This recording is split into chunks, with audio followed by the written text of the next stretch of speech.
He thought inviting his homeless ex-wife to his $1 million wedding would be the cruelest joke of all. He wanted 300 wealthy guests to watch her stumble through the door in rags.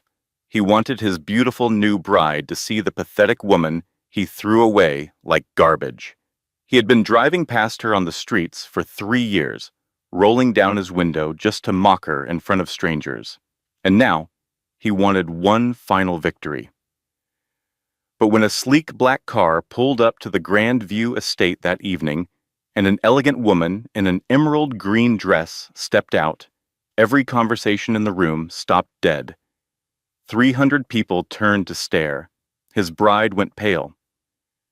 And Jonathan Peterson, the man who thought he had already won, felt his entire world begin to crack beneath his feet. Because the broken woman he expected to see was gone, and the woman who walked through those doors was about to destroy everything he had built with nothing but the truth.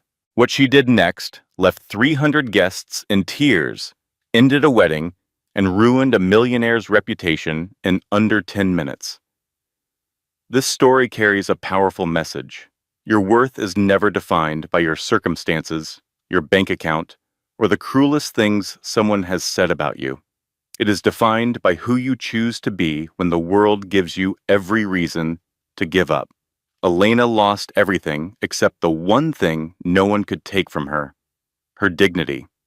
And that turned out to be more powerful than all of his millions combined. If this story touched your heart, please hit that like button and leave us a comment telling us where you are watching from today. Share this video with someone who needs to hear this message right now. And if you have not already, subscribe to our channel and turn on the notification bell so you never miss a story like this one. Your support means more than you know. He thought it would be the ultimate humiliation, inviting his homeless ex-wife to his $1 million wedding, knowing she would show up in rags, desperate and broken. He wanted 300 wealthy guests to see her begging for scraps at his table. He wanted his beautiful new bride to see the pathetic woman he had left behind. He wanted everyone to witness his final victory over the woman who once believed in him when nobody else did. But when a sleek black car pulled up to the Grand View estate that evening, and an elegant woman in an emerald green dress stepped out, the entire mansion went silent. The same woman he had been mocking on the streets for 3 years walked through those golden doors like royalty. Heads turned, whispers spread like wildfire through the crowd, and Jonathan Peterson's face went completely white because the homeless woman he expected to see was nowhere to be found. And what happened next would destroy his perfect wedding, shatter his reputation, and change both of their lives forever. Hello everyone, welcome to our story. Before we continue, please do not forget to like this video and subscribe to our channel. Also, tell us in the comments where you are watching from today. Are you in London, maybe Los Angeles, Toronto, or somewhere else entirely? We would love to hear from you. Now, let us go back to where it all began. Jonathan Peterson had not always been rich. 10 years ago, he was struggling just like everyone else in this world, working long hours at a small accounting firm in downtown Chicago and barely making enough money to pay his rent on time. He drove a beat-up car that broke down every other week. He ate cheap noodles for dinner most nights. He wore the same 3 suits to work, rotating them so nobody would notice. Back then, he had met Elena Morrison at a community center where she volunteered teaching children how to read. She had kind eyes that lit up like Christmas lights whenever she talked about helping others. And when she smiled, it made the whole room feel warmer, like someone had just opened the curtains on a sunny morning. They fell in love the way people do in movies, slowly at first, then all at once. Jonathan would wait for her outside the community center every evening, holding a single flower he had picked from the park across the street. Elena would laugh and tell him he was being ridiculous. But she always took the flower and pressed it into a book she kept by her bed. They got married in a beautiful but simple ceremony at a small church on Maple Street, with just their closest friends and family there to celebrate. Elena wore a dress she had found at a second-hand shop and altered herself. Jonathan wore a borrowed suit that was slightly too big in the shoulders. They could not afford a big wedding or an expensive honeymoon or fancy decorations. But none of that mattered. They were happy just being together. They were two people who had found something real in a world full of pretend, and that felt like more than enough. Elena was Jonathan's biggest supporter from the very beginning. She believed in him the way you believe in the sunrise. Completely, without question, without hesitation. When he came home exhausted after a terrible day at work, ready to quit everything and give up on his dreams of starting his own financial consulting business, she would sit beside him on their worn-out couch, take his hand, and say the words that kept him going. "Do not give up, Jonathan. I believe in you. You are going to do amazing things someday. I know it in my bones." And he believed her, because when Elena said something, she meant it with every fiber of her being. She was not the kind of person who threw words around carelessly. When she said she believed in you, you felt it deep in your chest like a heartbeat. Jonathan's business started small, just him working from their tiny one-bedroom apartment, making phone calls at the kitchen table, and sending emails late into the night while Elena slept in the next room. Some nights he would work until 3 in the morning, his eyes burning from staring at his laptop screen, his back aching from sitting in a cheap folding chair, and Elena would wake up at midnight, walk into the kitchen in her old bathrobe, and set a fresh cup of coffee beside him without saying a word. She would kiss the top of his head, squeeze his shoulder, and go back to bed. That small act of love, that quiet support, meant more to Jonathan than he would ever admit. She believed in his vision, even when he doubted himself, even when the bills piled up, even when the phone stopped ringing, even when their landlord threatened to evict them because they were 2 months behind on rent. Elena never wavered. She picked up extra shifts at her job. She cut coupons. She sold some of her jewelry. She did whatever it took to keep them afloat while Jonathan chased his dream. And slowly, month by month, his company began to grow. He got his first big client, a local restaurant chain that needed financial restructuring. Then his second client, a small tech startup. Then his 10th. Then his 20th. The money started coming in. First just a trickle, barely enough to notice. Then more and more, like a river that kept getting wider. Jonathan went from taking the bus to work to buying his first car, from their small apartment to a bigger house in a nicer neighborhood, from worrying about bills every single night to having more money in his bank account than he had ever dreamed possible. In 5 years, Peterson Financial Group had become one of the most successful consulting firms in the Midwest. Jonathan Peterson was officially a millionaire. But as Jonathan's bank account grew bigger and bigger, something inside him started to change. Something ugly and dark and cold that neither of them saw coming. Something that would destroy everything they had built together and leave Elena with nothing but heartbreak and empty hands. The changes started small. So small that Elena almost did not notice them at first. Jonathan started coming home later and later, always saying he had important meetings or business dinners with clients who could not meet during the day. He stopped asking Elena about her work at the community center. When she told him stories about the children she taught, about little Marcus, who had finally learned to read his first full sentence, or about tiny Sophie, who had written her first poem, Jonathan would barely look up from his phone. When Elena cooked his favorite meals and set the table nicely with candles and fresh flowers, he would eat quickly and leave the table, saying he had work to do in his office. The dinners that used to last hours, filled with laughter and conversation and plans for the future, now lasted 15 minutes at most. "Jonathan," Elena would say softly, trying to keep the hurt out of her voice, "can we spend some time together this weekend? Just you and me, like we used to? Maybe we could go to that little Italian place on 5th Street.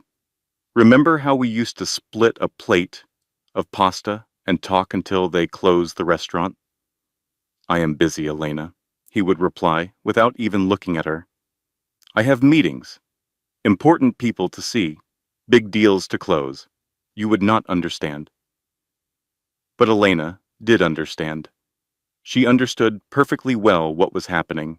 She understood that the man she had married, the man she had supported and believed in and sacrificed for, was disappearing. And in his place was someone she barely recognized.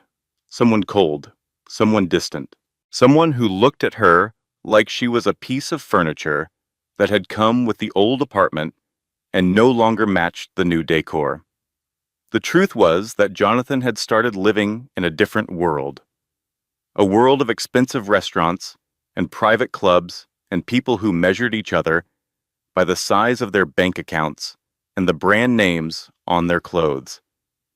He had started spending time with people who looked down on anyone who was not wealthy, who laughed at people who still took the bus, who considered kindness a weakness and generosity a waste of money. And slowly, without even realizing it, Jonathan had started seeing the world through their eyes. He had started seeing Elena through their eyes. And through those eyes, she was not enough. She was not polished enough, not sophisticated enough, not wealthy enough, not impressive enough. She was just Elena. Kind, generous, hard-working Elena, who still volunteered at the community center on weekends, and who still got excited about a child learning to read. And to the new Jonathan, that was embarrassing. Then one evening, everything fell apart completely. Jonathan came home early for once, but he was not carrying flowers or takeout from their favorite restaurant. He was carrying divorce papers, a thick stack of legal documents in a brown envelope. He did not even sit down. He just placed the papers on the kitchen table where Elena was sitting, drinking tea and waiting for him like she did every evening, like she had done every evening for the past 8 years. "What is this?" Elena asked, her hands shaking as she picked up the papers and saw the words, "Petition for dissolution of marriage," printed across the top. "It is a divorce," Jonathan said flatly. Like he was talking about the weather. Like he was telling her it might rain tomorrow. "I want out of this marriage, Elena. You are holding me back. I need someone who fits my lifestyle now. Someone who understands the world I live in. Someone who can walk into a room full of powerful people and belong there." Elena felt like the ground had disappeared beneath her feet, like someone had pulled a trap door, and she was falling, falling, falling with nothing to grab onto. "Holding you back?" she whispered. "Jonathan, I supported you through everything. I believed in you when nobody else did. I worked 4 jobs so you could start your business. I sold my mother's ring so we could make rent. How can you say, I am holding you back?" "That was then," Jonathan said coldly. He did not look at her. He looked at the wall behind her, at a spot just above her head, like she was not even worth making eye contact with. "This is now. I have moved on, Elena. You should too." "But I love you," Elena whispered, and the tears came then, streaming down her face like rain on a window. "Love does not pay the bills," Jonathan replied. His voice was flat, empty, completely devoid of the warmth it once held. "Love does not build empires. Love does not impress the people who matter. I am going places, Elena, and I cannot take you with me. You would only slow me down." The divorce was brutal. Jonathan had hired the most expensive lawyers in the city, a team of 3 attorneys from a prestigious firm who specialized in protecting wealthy clients during divorce proceedings. They were ruthless, thorough, and completely without mercy. Elena could not afford a lawyer at all.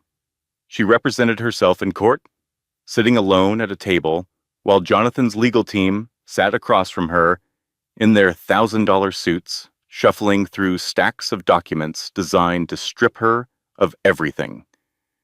Jonathan's lawyers made sure he kept almost everything: the house, the money, the business that Elena had helped build from nothing, the cars, the investments, the retirement accounts, everything.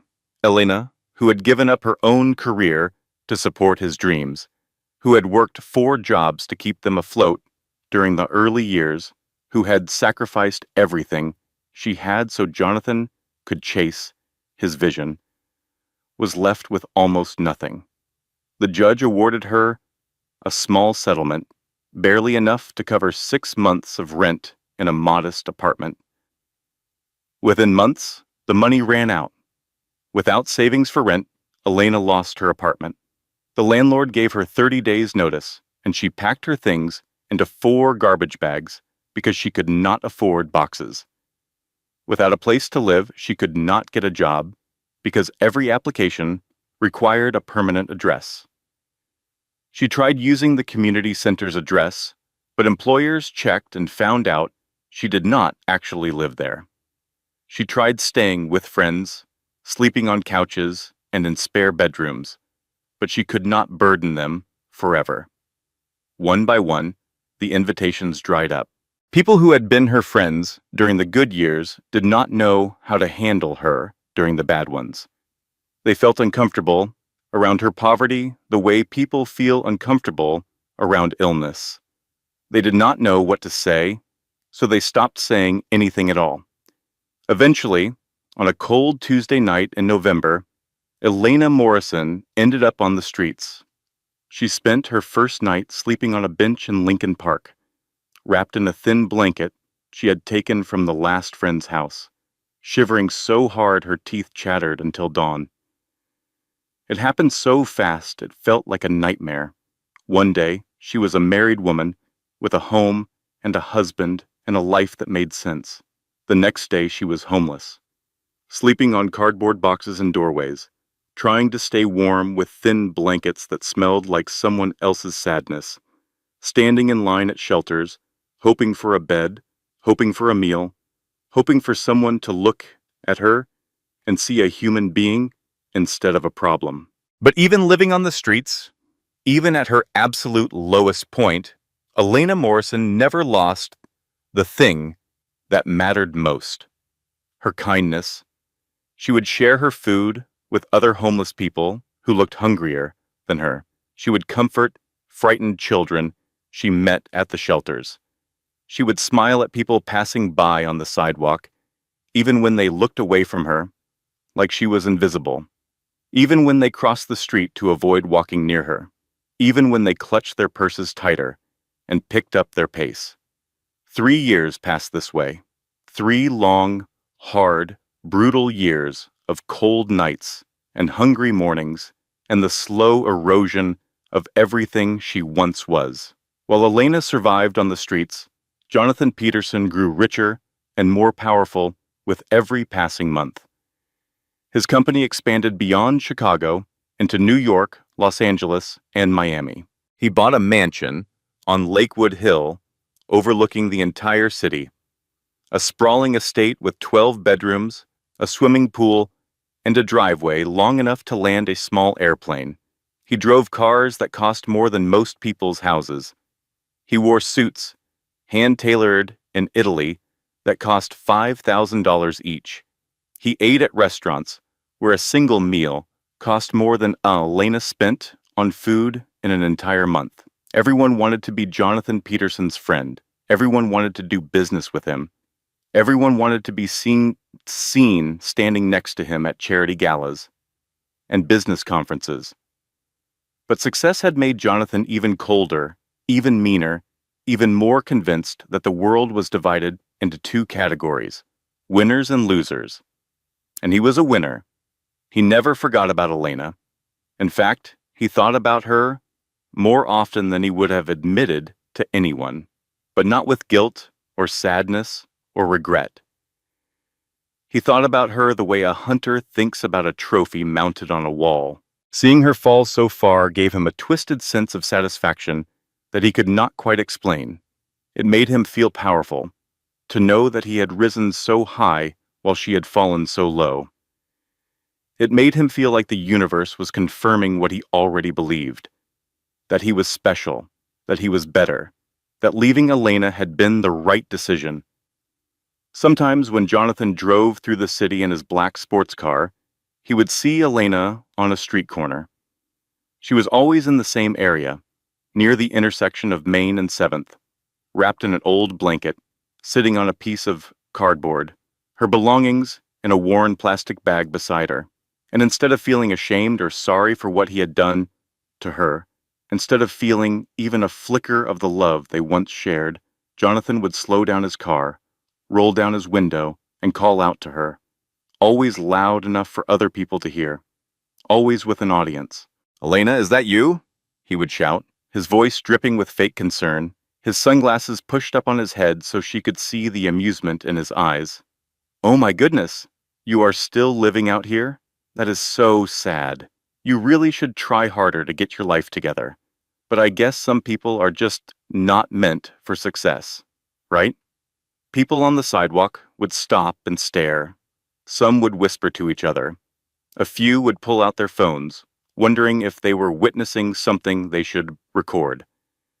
Elena would stand there quietly, keeping her face still, refusing to give Jonathan the satisfaction of seeing her cry. She had learned that trick in her first year on the streets, how to keep the pain inside, how to build a wall between what she felt and what she showed. This happened many times over the 3 years, at least once a month, sometimes more. Each time, Jonathan felt more powerful. Each time, he pushed a little harder, said something a little crueler, stayed a little longer, to make sure his words landed. "You know, Elena," he said during one particularly cruel visit, leaning out of his car window, while 3 women on the sidewalk watched with wide eyes. "I saw a documentary about homeless people last night. Very depressing stuff. And I thought of you. I said to myself, that is exactly what Elena's life looks like now. Is it not funny how things work out? I followed my dreams and became a millionaire. And you followed your heart and became, well, this." He gestured at her blanket, her cardboard, her plastic bag of belongings. Then he laughed and drove away, the engine of his $200,000 car roaring as it disappeared down the street. Elena watched him go. She did not cry. She did not scream. She did not chase after his car or throw anything or collapse on the sidewalk. She just stood very still and waited for the trembling in her hands to stop. Then she sat back down on her cardboard, pulled her blanket around her shoulders, and went back to surviving. Because that was what Elena Morrison did. She survived, quietly, stubbornly, with a grace that Jonathan Peterson would never understand because he had never needed it. But everything was about to change. Everything was about to change because of one cream-colored envelope that would arrive in Elena's hands on a cold Tuesday morning. An envelope that contained an invitation to Jonathan's wedding to a beautiful, successful woman named Sarah Elizabeth Moore. An invitation that was meant to be the final humiliation, the ultimate proof of Jonathan's superiority. An invitation that would instead become the beginning of the most shocking night of Jonathan Peterson's entire life. It was a Tuesday morning in mid-November, and the city was just waking up. Elena sat on her usual corner at Main and 7th, wrapped in her old brown blanket, watching the sunrise paint the tall buildings orange and gold. She had spent the night in a doorway 3 blocks away, her back pressed against a metal grate that was slightly warm from the building's heating system. She was sorting through her small bag, taking inventory of what she had. A half-empty bottle of water, the last piece of a granola bar someone had given her yesterday, A worn paperback book she had found in a trash can outside the library, the pages wrinkled from rain but still readable, a clean pair of socks. $2 bills. Then she heard a sound that made her stomach drop. The roar of an expensive engine, a sound she knew too well. Elena looked up and saw the shiny black sports car pulling up to the curb. The same car she had seen too many times before. Jonathan's car. No, she whispered to herself. Not today. Please, not today. But the car stopped right in front of her corner. The driver's window rolled down smoothly, and there he was. Jonathan Peterson, wearing sunglasses that probably cost more than she used to earn in a month. His hair perfectly styled, his smile wide and white and completely empty of warmth. "Elena?" Jonathan called out cheerfully, like they were old friends bumping into each other at a coffee shop. "Good morning. Beautiful day, is it not?" Elena did not answer. She just looked at him and waited for whatever cruel thing was coming next. A few people on the sidewalk slowed down, sensing that something interesting was about to happen.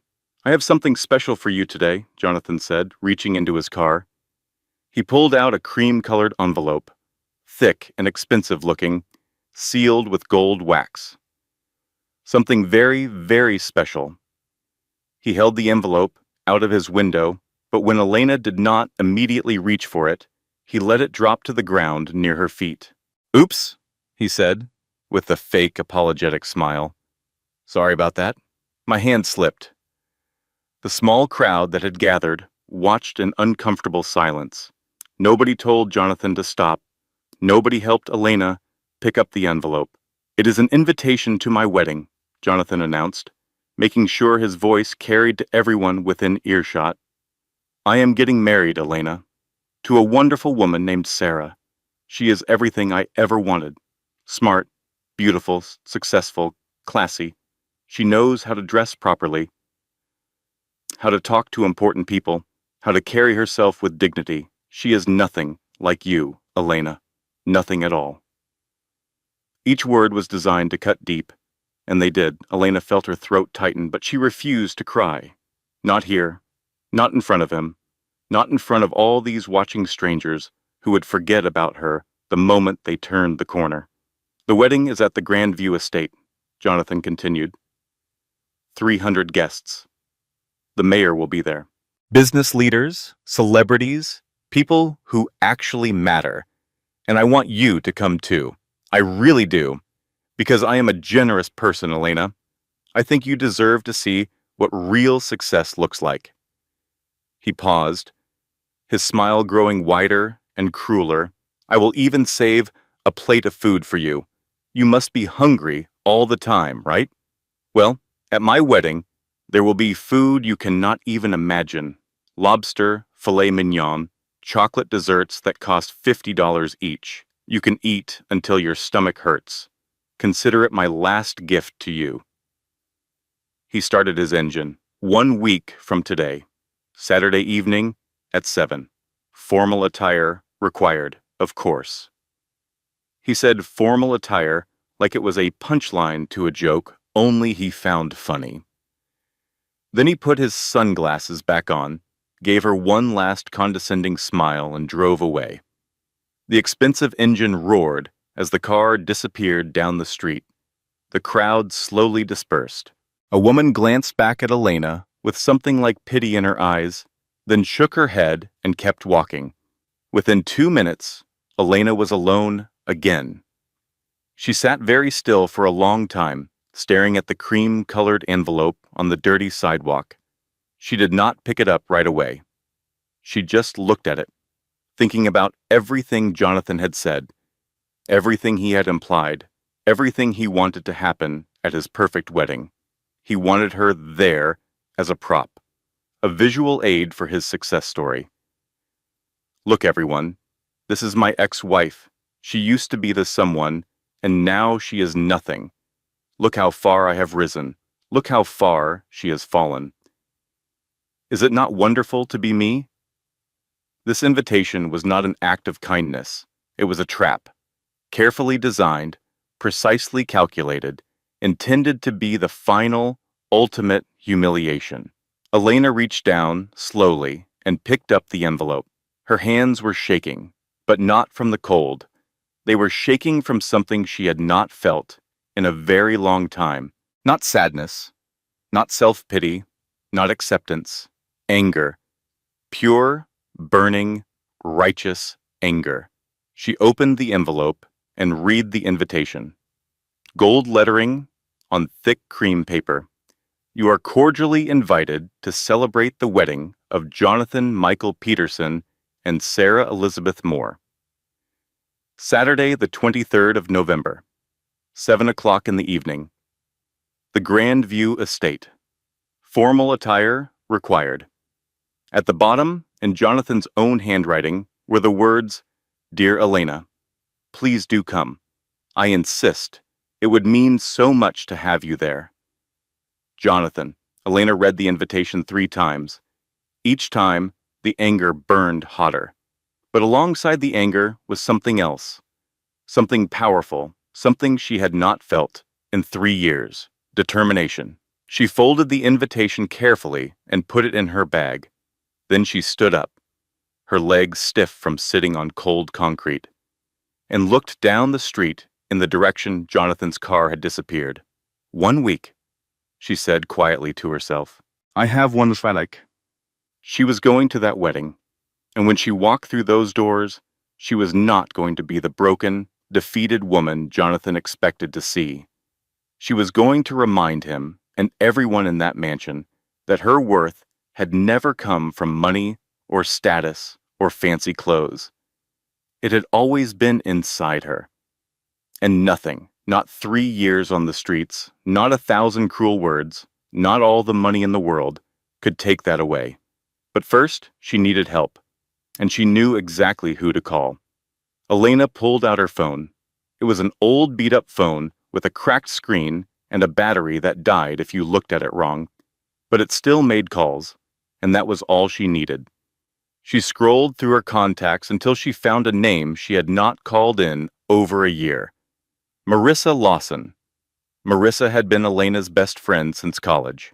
They had met freshman year in a psychology class, bonded over their shared love of terrible horror movies and good Italian food, and had been inseparable ever since. Or at least, they had been inseparable until Elena's life fell apart. Marissa was a stylist and fashion consultant who had built a successful business working with wealthy clients all over Chicago. She dressed executives for board meetings, styled socialites for charity galas, and helped regular people look their best for the most important moments of their lives. She was talented, kind, sharp as a razor, and one of the few people who had tried desperately to stay in touch with Elena after the divorce. But Elena had been too ashamed to keep answering Marissa's calls, too embarrassed to let her best friend see how far she had fallen. Every time Marissa called, Elena would stare at the phone and let it ring, telling herself that Marissa was better off without her, that she would only drag Marissa down, that it was better to disappear than to be a burden. Eventually, after months of unanswered calls and unreturned messages, Marissa had stopped reaching out, and Elena had convinced herself it was better that way. Now, standing on a cold street corner, with an invitation to her ex-husband's wedding in her bag, Elena stared at Marissa's name on her cracked phone screen and felt fear mixing with her determination. What if Marissa did not answer? What if she had changed her number? What if she answered but did not want to help? What if she was angry about Elena disappearing? What if she said no? Only one way to find out, Elena whispered. She pressed the call button. It rang once, twice, 3 times, 4 times. Elena's finger hovered over the end call button. She was about to hang up when she heard a voice. Hello? It was Marissa.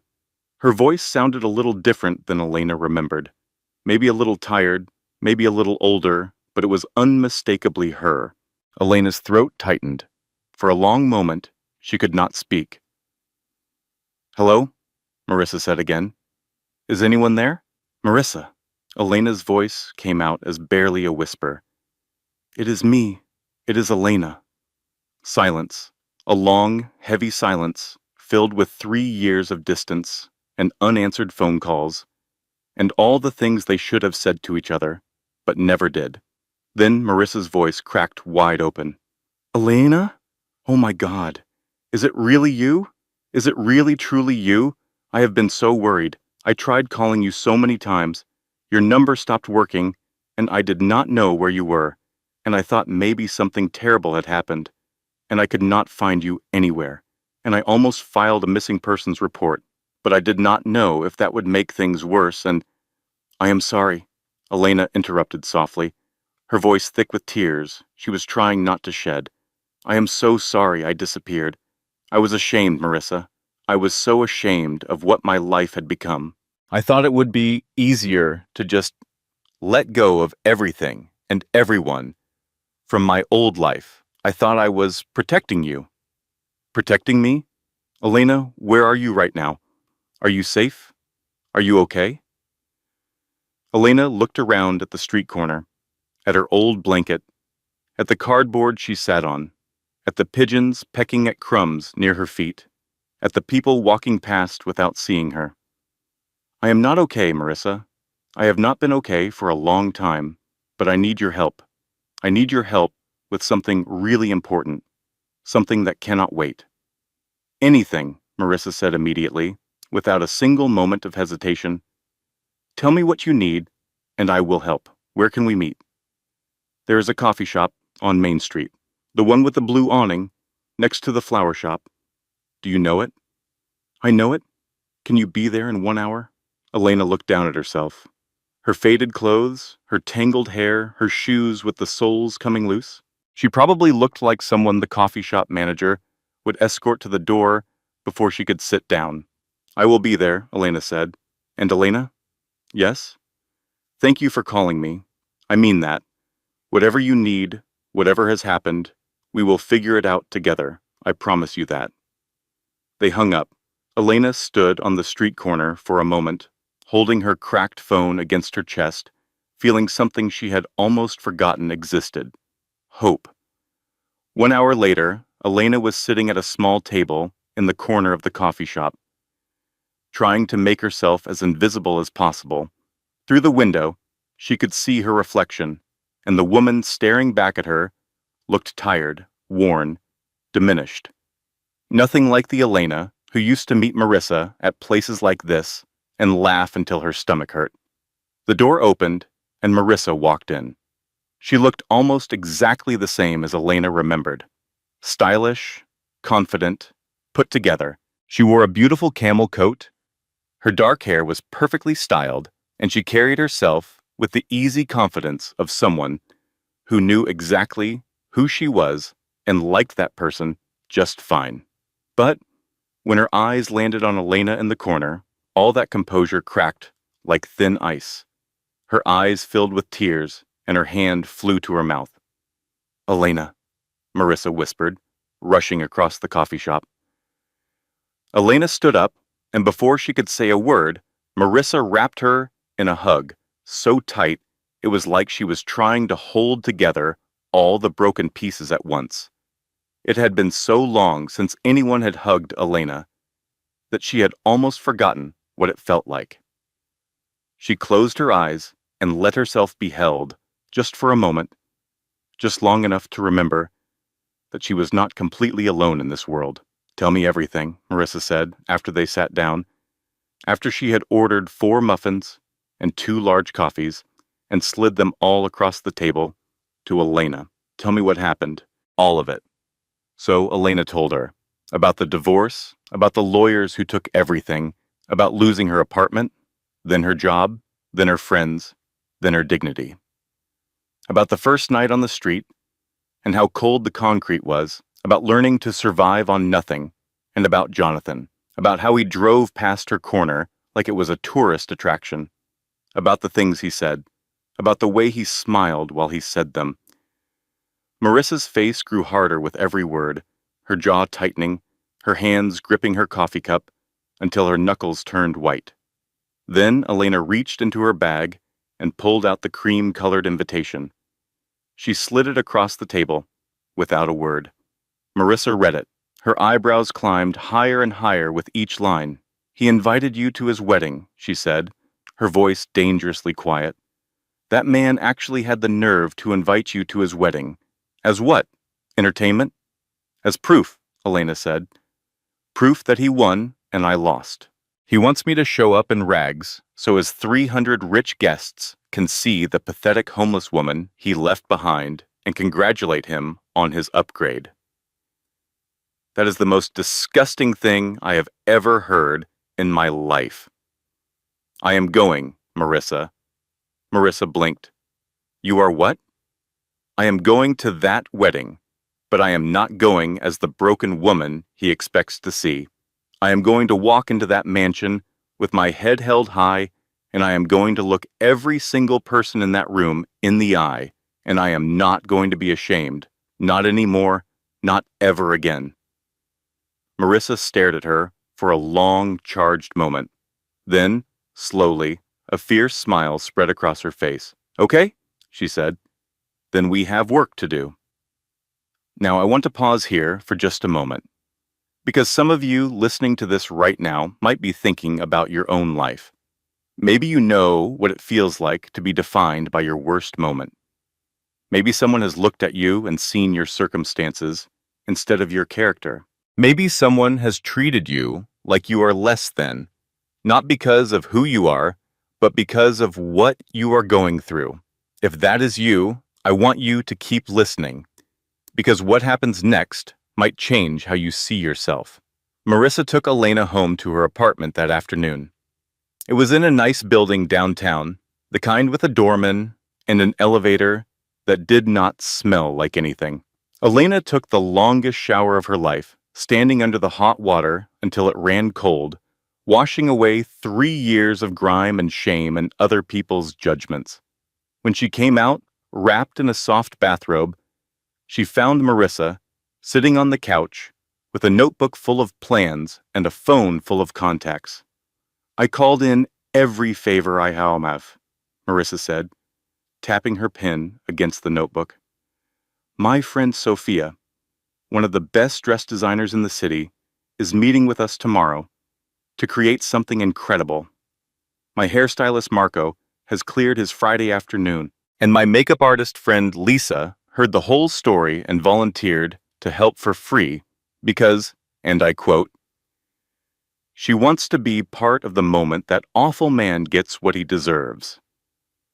"Marissa, this is going to cost a fortune," Elena protested. "I cannot let you spend your money on me. You are not letting me do anything. I am choosing to do this. This is not charity, Elena. This is war, and I intend to win." The week passed in a blur of fittings and practice and preparation. Sophia created a dress that made Elena gasp when she first saw it. Deep emerald green, floor length, with a subtle shimmer that caught the light like water. It was elegant without being flashy, sophisticated without being cold. The kind of dress that made people stop and stare, not because it was expensive, but because the woman wearing it looked like she belonged in it. Marco spent 2 hours on Elena's hair, cutting away the damage and styling what remained into soft, elegant waves that framed her face like a painting.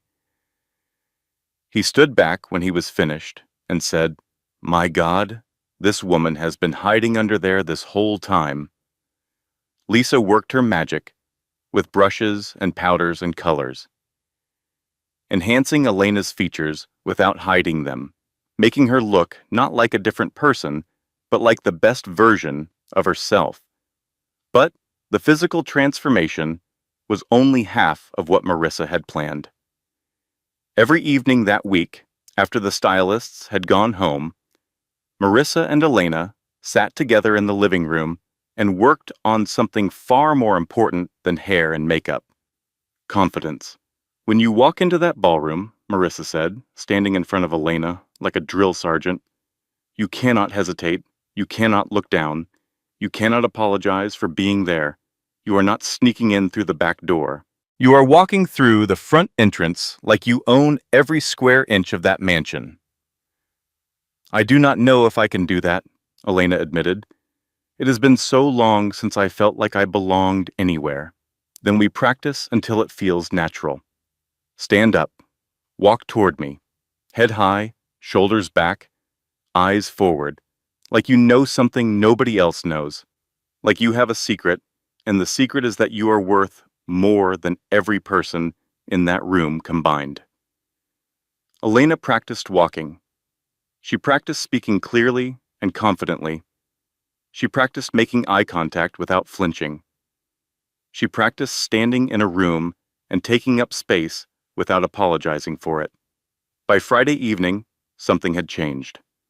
It was not just the dress or the hair or the makeup. It was something deeper, something internal, something that had been buried under 3 years of cold sidewalks and cruel words, but had never actually died. Elena looked in the mirror and saw a woman she recognized. Not the old Elena, the one who existed before the divorce. Someone new. Someone who had been through fire and come out the other side, not unscathed, but unbroken. You look incredible, Marissa said from the doorway on Saturday evening, her eyes shining with pride. Absolutely incredible. I feel different, Elena said. I feel like I remember who I am. No, Marissa corrected gently. You look like an even stronger version of who you always were, because you have survived things that would have broken most people in this world. That kind of strength shows, Elena. It is in your eyes. A car horn honked outside. Marissa had hired a driver for the evening, a sleek black town car that would deliver Elena to the Grand View estate in style. Elena picked up the small clutch purse Marissa had given her and took a deep breath. I am ready. Wait, Marissa said. She reached into her pocket and pulled out a small, folded piece of paper. I wrote this for you. If you feel nervous when you get there, if your hands start shaking and your heart starts pounding and you want to turn around and run, read this. Elena took the paper and hugged her friend, holding on tight for a long moment. Thank you, she whispered, for everything, for answering the phone, for believing that I was still in here somewhere. Go show them who you really are, Marissa said, and call me the second it is over. I want to hear every single detail. The drive to the Grand View estate took 30 minutes. Elena sat in the back of the town car, watching the city lights blur past her window, feeling her heartbeat get faster with every mile. As they climbed the hill toward the estate, the houses got bigger and bigger, the lawns more perfectly kept, the cars in the driveways more expensive. Finally, they pulled up to a massive iron gate with gold details. The driver spoke to a security guard, showed Elena's invitation, and the gates swung open slowly, revealing a driveway lined with trees wrapped in thousands of tiny white lights. The mansion was enormous. 3 stories of white stone and enormous windows glowing with warm light. A fountain in the center of the circular driveway sent water 20 feet into the air. Luxury cars were parked everywhere. Valets in crisp uniforms moved between them like choreographed dancers. The town car pulled up to the main entrance, and a valet opened Elena's door. Good evening, ma'am, he said politely, offering his hand. Elena took his hand and stepped out of the car. The moment her heels touched the stone driveway, she felt heads begin to turn. She stood up straight, head high, shoulders back, eyes forward, just like Marissa had taught her. She began walking toward the entrance. With each step, more conversations paused. More eyes found her. More whispers started. Who is that? A woman in a silver dress asked her husband. I have no idea, he replied. But she is stunning. Elena kept walking. Her heart was pounding so hard she could feel it in her ears, but her face showed nothing but calm confidence. She reached the entrance where two staff members were checking invitations. "Good evening," one of them said with a practiced smile. "May I see your invitation?" Elena opened her clutch and produced the cream-colored card. The staff member glanced at it, then looked up at Elena with slightly wider eyes. "Welcome, Miss Elena. Please enjoy the evening." He opened the door, and Elena stepped inside the Grand View estate. The interior was even more spectacular than the outside. Crystal chandeliers hung from ceilings that seemed impossibly high. Marble floors gleamed like frozen lakes. Flowers were everywhere, white roses and lilies arranged in towering displays that must have cost thousands of dollars each. The air smelled like expensive perfume and money. Elena paused for just a moment to take it all in. Then she remembered the piece of paper Marissa had given her. She pulled it out of her clutch and unfolded it carefully. In Marissa's handwriting, it read, "You belong anywhere you choose to stand. You are not less than anyone in that room. You are enough exactly as you are. Now go in there and remind them of that. You got this, Elena." Elena folded the paper, put it back in her purse, lifted her chin, and walked into the main ballroom. The effect was immediate and electric. Conversations stopped mid-sentence. Champagne glasses froze halfway to lips. 300 of the wealthiest, most powerful people in Chicago turned to stare at the woman who had just appeared in the doorway. She stood there, framed by the light from the hallway behind her, the emerald green dress catching the glow of 100 chandeliers. Her hair fell in soft waves around her shoulders. Her eyes were clear and steady and completely unafraid. A woman near the entrance actually dropped her champagne glass. It shattered on the marble floor, but nobody looked at the broken glass. Everyone was looking at Elena. She began to walk. Slowly, deliberately, every step measured and confident. The crowd parted before her, like water before the bow of a ship. "Who is she?" someone whispered. "I have never seen her before," another voice said. "She must be someone important," a man murmured to his wife. Elena kept her face serene as she moved through the crowd, but inside, her heart was a drumbeat. She could feel the curiosity, the admiration, the speculation. It was the opposite of everything she had experienced for 3 years. On the streets, people looked through her. Here, they could not look away. Then she heard a voice from the front of the ballroom that made every muscle in her body tense. "Good evening, everyone. Thank you all so much for coming to celebrate this special night." Jonathan Peterson stood at the altar, microphone in hand, wearing an expensive black tuxedo. His hair was perfect. His smile was enormous. Beside him stood Sarah Elizabeth Moore in a stunning white wedding gown, holding his arm and beaming at the crowd. "Sarah and I wanted to share this moment with the people who matter most in our lives," Jonathan continued, scanning the crowd with the satisfied expression of a man who believed he had everything figured out. Then his eyes found Elena. His voice stopped. His smile collapsed. His face went from confident to confused to terrified in the space of about 3 seconds. The microphone in his hand began to tremble. "Jonathan?" Sarah said beside him, looking concerned. "Are you okay? What is wrong?" But Jonathan could not answer. He was staring at Elena like he was seeing a ghost, like reality had just malfunctioned and the laws of the universe no longer applied. Around the ballroom, people began to follow Jonathan's frozen gaze. One by one, 300 heads turned toward the woman in the emerald green dress. And then the whispers started. "Is that who I think it is? It cannot be. Oh my God, that is Elena Morrison. That is Jonathan's ex-wife. But I thought she was homeless. I thought she was living on the streets. Look at her. She looks like a queen." Elena stood in the center of the ballroom, surrounded by 300 staring faces, and felt something break free inside her chest, something that had been locked away for 3 years behind walls of shame and silence and survival. She looked directly at Jonathan. Their eyes met across the room, and then she spoke. "Hello, Jonathan," she said.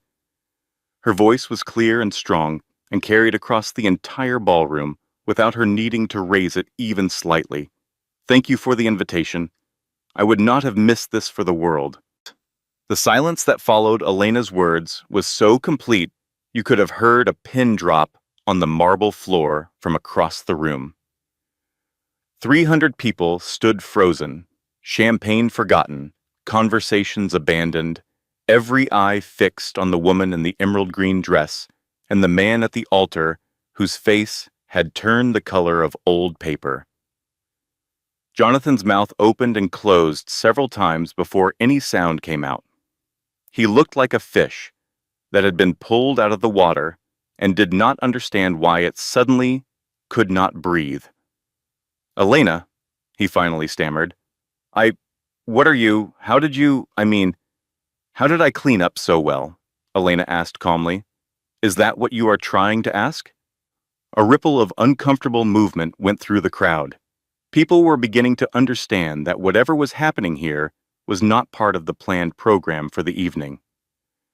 Sarah tugged on Jonathan's arm, her perfect smile faltering. "Jonathan, who is this woman? Why is she talking to you like she knows you?" Before Jonathan could answer, an older man near the front of the crowd spoke up. His voice was loud and carried clearly through the silent room. "That is Elena Morrison, Jonathan's ex-wife." The gasps that followed were loud enough to echo off the ballroom's vaulted ceiling. "His ex-wife?" Sarah's voice rose with each word. "Jonathan, you invited your ex-wife to our wedding? Why would you do that?" "I can explain," Jonathan said quickly, his eyes darting between Elena and Sarah like a trapped animal looking for an escape route. "It was just, I was being generous. I thought she might want a nice meal and—" "He invited me as a joke," Elena said. Her voice was not loud. She did not shout or scream or raise her voice even slightly, but every single person in that ballroom heard her, because the room was so quiet that her words hung in the air like smoke. "He drove to the street corner where I have been sleeping for 3 years," Elena continued. "He rolled down the window of his sports car. He threw this invitation at my feet in front of a crowd of strangers. And he told me to come to his wedding so I could see what real success looks like. So I could eat a plate of food at his table like a stray dog being tossed scraps." The energy in the room shifted. You could feel it, like the moment before a storm when the air pressure drops and every living thing goes still. "That is not true," Jonathan said, his voice getting loud and defensive. "I invited her out of kindness, out of generosity. She is twisting my words." "Is she?" A voice came from the crowd. An older woman in a dark blue dress stepped forward, her face hard with anger. "Because I saw you do it, Jonathan. 3 months ago, downtown at Main and 7th, you stopped your car and said horrible things to this woman while people watched. I was there. I remember because I was so disgusted that I almost confronted you about it." "I saw it too," another voice said. A man in a gray suit raised his hand. Twice, actually. "You seemed to enjoy it." More murmurs, more shifting. The room was turning, and Jonathan could feel it. "She is my ex-wife," Jonathan protested. "I had every right to—" "To what?" Elena interrupted, taking one step closer to him. "To punish me? For 3 years? To drive past me on the street and make sure I never forgot that you had everything and I had nothing? To use my suffering as your entertainment?" She turned to face the entire room. 300 faces stared back at her. Some showed shock. Some showed anger. Some showed tears. She had their complete, undivided attention. and she was going to use it. When Jonathan and I were married, she said, her voice steady and clear, I supported him through everything. I worked 4 jobs so he could start his business. I sold my mother's ring to cover our rent. I skipped meals so he could afford supplies. I believed in him when every single person in his life told him he was dreaming too big. People were nodding now. Some of them had been there during those early years. Some of them remembered the young couple who had nothing but each other and a dream. And when he became successful, Elena continued, when the money came and the big house came and the fancy cars came, he decided I was not good enough anymore. He divorced me, took everything, and left me with nothing. But that was not enough for him. She paused, letting the silence do its work. For 3 years, he drove past me on the street and humiliated me in public. He mocked me. He belittled me. He made sure everyone within earshot knew that I was worthless and he was everything. He did not do it once. He did it again and again and again, because watching me suffer made him feel powerful. Now here is something I think many of you listening right now understand. You know what it feels like when someone uses their power to make you feel small. When someone who is supposed to care about you uses your vulnerability against you instead. If you have ever been in that situation, you know the special kind of pain Elena was describing. And you know the courage it takes to finally stand up and speak the truth. Stop it, Jonathan said, his voice cracking. Just stop it, Elena. Why? Elena asked, looking directly into his eyes. Because the truth is uncomfortable? Because all these people are finally seeing who you really are behind the expensive suit and the charming smile. Thomas Crawford, a silver-haired businessman who was one of the most respected figures in Chicago's business community, stepped forward from the crowd. His face was grave. Is this true, Jonathan? He asked. Did you really treat your ex-wife this way? She is exaggerating, Jonathan said desperately. She is bitter about the divorce. She is trying to make me look bad. I am not trying to make you look like anything, Elena said calmly. I am just telling the truth. And the truth is that you invited me here tonight so that 300 wealthy people could look at me in my rags and feel sorry for me while they congratulated you on your success. You wanted me to be your trophy, Jonathan, your proof that winning is all that matters. She took another step toward him, and Jonathan actually stepped backward. But I did not come here for your pity, she said, her voice rising now, with an emotion that filled the room like music. I did not come here to beg for food. I did not come here to be your entertainment. I came here to remind you, and everyone in this room, that my worth as a human being has nothing to do with how much money is in my bank account or whether I sleep in a bed or on a sidewalk. The room was utterly still. I came here to show you that 3 years of cruelty did not break me, that you did not destroy who I am. I am still the same person who believed in you when you had nothing. I am still the same person who worked day and night to help you build your dream. The only difference between then and now is that I do not have a home, but I still have my dignity. I still have my kindness. I still have my worth. And those are things you can never take from me. Several people in the crowd were openly crying. Others were nodding, their faces filled with a fierce kind of respect. And you know what the saddest part is? Elena said, her voice dropping to something almost gentle. You have everything, Jonathan. Money, success, this mansion, a beautiful bride, and you are still so insecure, so empty inside, that you needed to humiliate a homeless woman to feel good about yourself. What does that tell you about the size of the hole you are trying to fill? Jonathan's mouth opened and closed, but no sound came out. His face had gone from red to white to a grayish color that made him look 10 years older than he had looked 10 minutes ago. Sarah stepped away from him. One step, then another. She was looking at her fiancé like she was seeing him clearly for the first time, like she had been looking at a beautiful painting and someone had just turned on the lights and revealed it was a forgery. "Is what she is saying true?" Sarah asked quietly. "Did you really treat her like that? Did you really drive past her on the street and mock her?" "Sarah, listen to me," Jonathan said, reaching for her arm. She pulled away. "Did you?" Sarah demanded. Her voice was hard now, hard and sharp, like glass breaking. Jonathan looked around the room for help, but he found none. Every face was looking at him with a mixture of disappointment, disgust, and something worse than either. Pity. "I was just," Jonathan started weakly. "She was homeless, and I was successful. And I thought—" "You thought you were better than her?" Sarah finished. "You thought that because you had money and she did not, you could treat her however you wanted. You thought her suffering was entertaining. That is not—" "Yes, it is." Sarah's eyes were filling with tears, but her voice did not waver.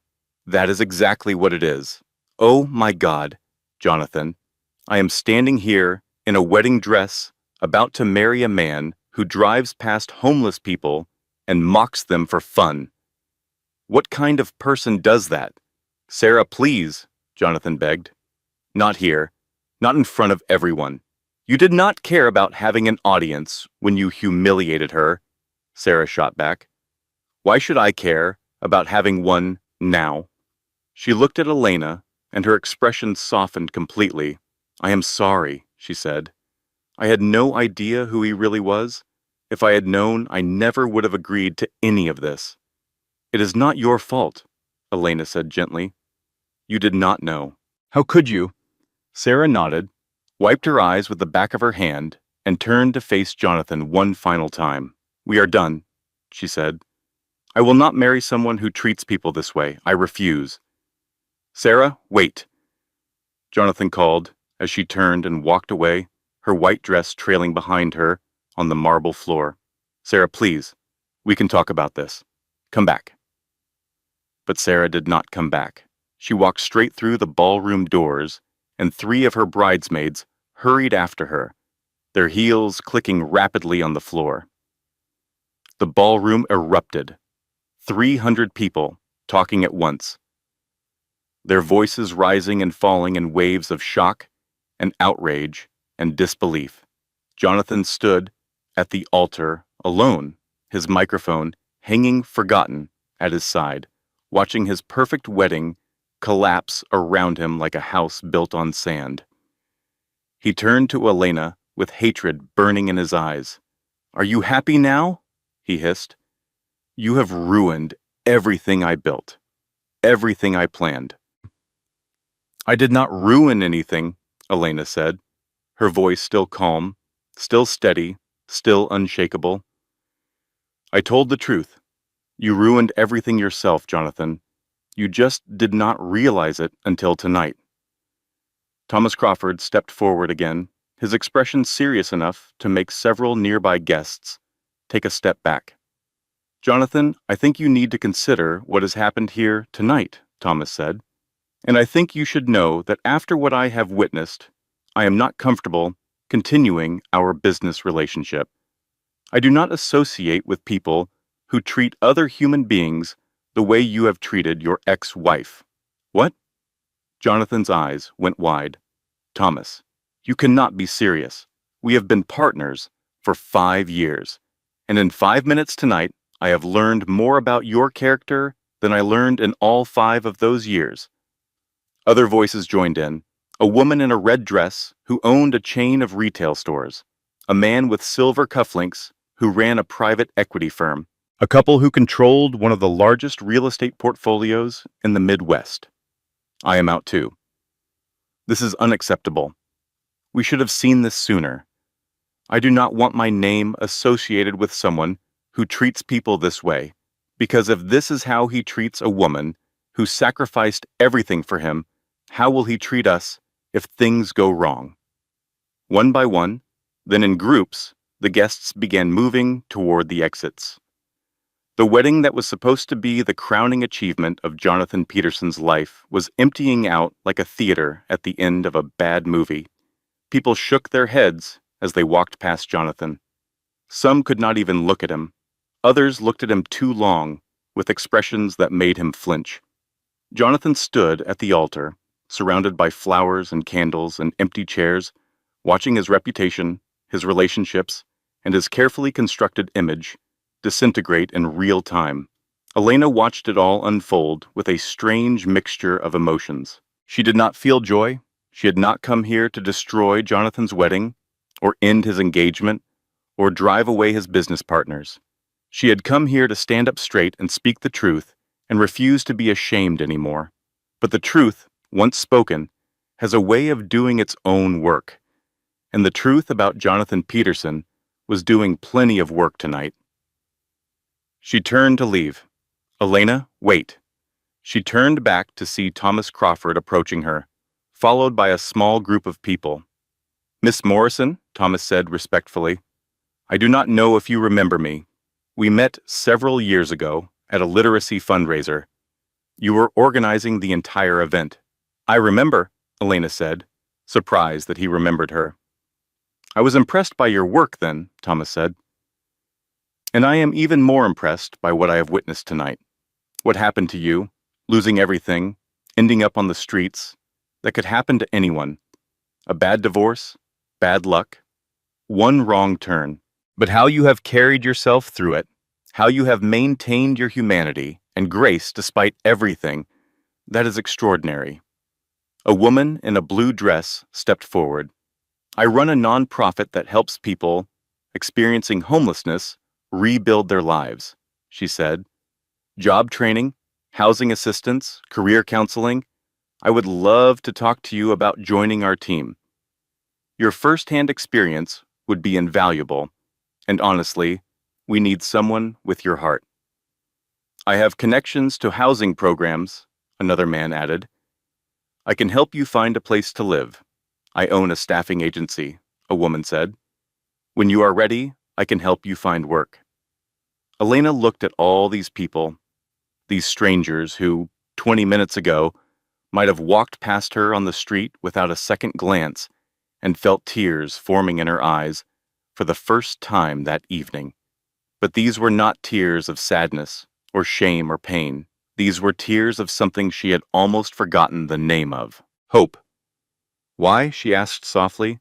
Why are you all being so kind to me? Thomas smiled warmly. Because you reminded us of something important tonight, Miss Morrison. You reminded us that success is not measured by the size of your bank account or the address on your mailbox. It is measured by how you treat people, and you showed more grace and dignity in 10 minutes than some of us have shown in 10 years. Elena walked out of the Grandview estate surrounded by people who saw her, not the blanket, not the cardboard, not the worn shoes or the street corner. They saw her. Outside in the cool November air, Marissa was waiting by the car. She had been pacing back and forth for the past hour, checking her phone every 30 seconds, too anxious to sit still. When she saw Elena emerging from the mansion's front doors, with a group of well-dressed people clustered around her, all talking at once, Marissa's mouth fell open. Elena excused herself from the group, promised to meet with each of them in the coming days, and walked to Marissa's car. What happened in there? Marissa demanded, her eyes wide as dinner plates. I have been losing my mind out here. And why are all those people following you? Did something happen? Did he see you? What did he do? What did you say? Tell me everything right now, or I am going to explode. Elena slid into the passenger seat and let out a long, slow breath. The kind of breath you release when you have been holding something heavy for a very long time and you finally set it down. Then she started laughing. Not a bitter laugh, not a hollow laugh, a real, genuine, from the belly laugh that filled the car and spilled out the windows. "I told the truth," Elena said simply. "I told everyone the truth about what Jonathan did to me." And Sarah called off the wedding. She did not. She did. She walked right out of the ballroom in her wedding dress. And then his business partners started pulling away from him one by one. Thomas Crawford told him to his face that he was reconsidering their partnership. Marissa stared at her for a long moment, then grabbed Elena's hand and squeezed it so hard it almost hurt. "I am so proud of you," she whispered. "So incredibly, unbelievably proud." As the car pulled away from the Grandview estate, Elena looked back at the mansion through the rear window. The lights were still blazing, but people were streaming out the doors in groups, shaking their heads, climbing into their cars, driving away from the ruins of Jonathan Peterson's perfect evening. Elena turned back around and looked at the road ahead. 3 months later, Elena stood in front of a small apartment building on Birch Street, on the east side of the city. It was not fancy. The lobby did not have a doorman. The elevator made a concerning sound when it moved between floors. The walls needed a fresh coat of paint, but it was hers. Thomas Crawford had connected her with a housing assistance program that helped her secure the apartment. The nonprofit director, whose name was Rachel, had hired Elena as a program coordinator, working directly with people experiencing homelessness to help them navigate the system and find their way back to stability. It was the perfect job for Elena. She knew what her clients were going through because she had been there herself. She knew the fear and the shame and the loneliness. She knew what it felt like to be invisible, to be dismissed, to be treated as less than human. And she knew from her own experience that those feelings were lies, that every person sitting across from her desk was worthy of respect and compassion and a second chance. She was good at the job, really good. Within 2 months, she had helped 11 families find permanent housing. She had connected 23 individuals with job training programs.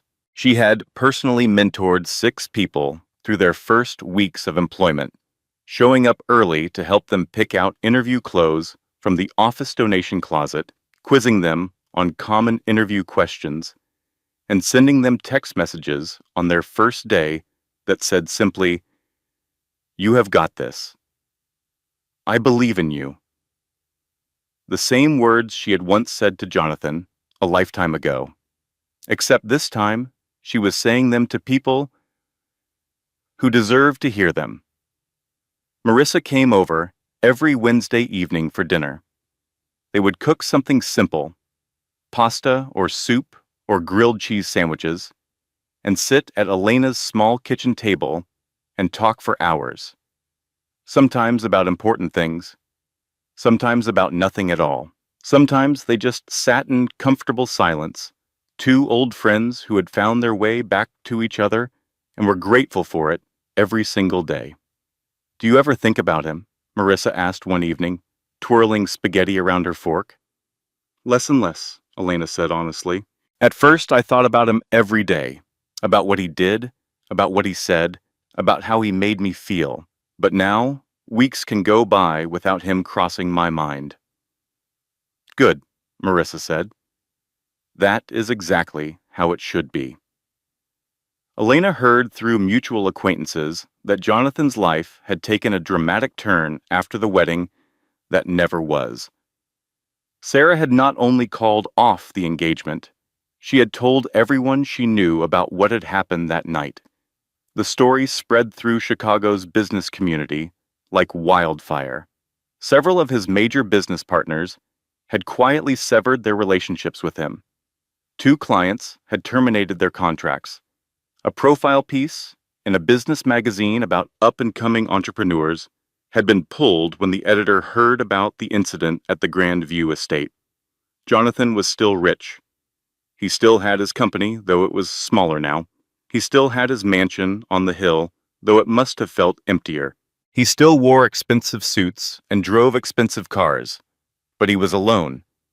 His cruelty had finally caught up with him, not in the form of punishment or revenge, but in the simple, natural consequence of people seeing who he really was and choosing not to be around him anymore.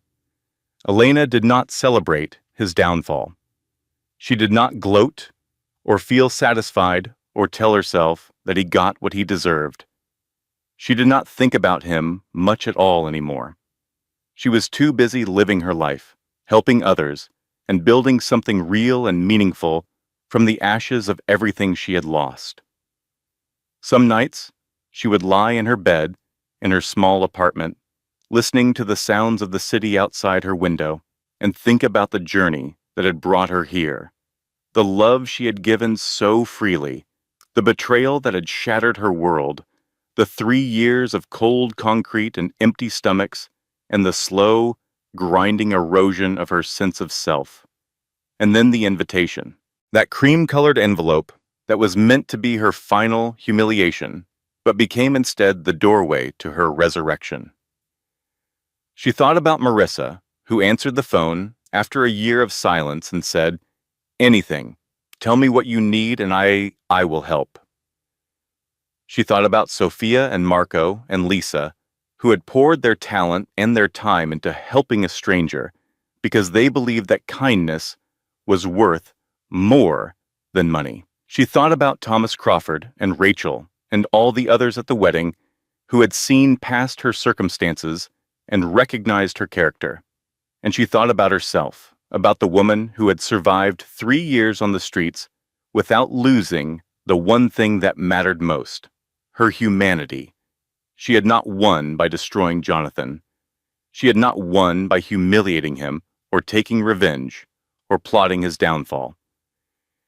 She had won by refusing to let him destroy her, by standing up, standing tall, and speaking the truth without shame or apology, by choosing, in the most difficult moment of her life, to be exactly who she had always been, kind, brave, worthy, unbreakable.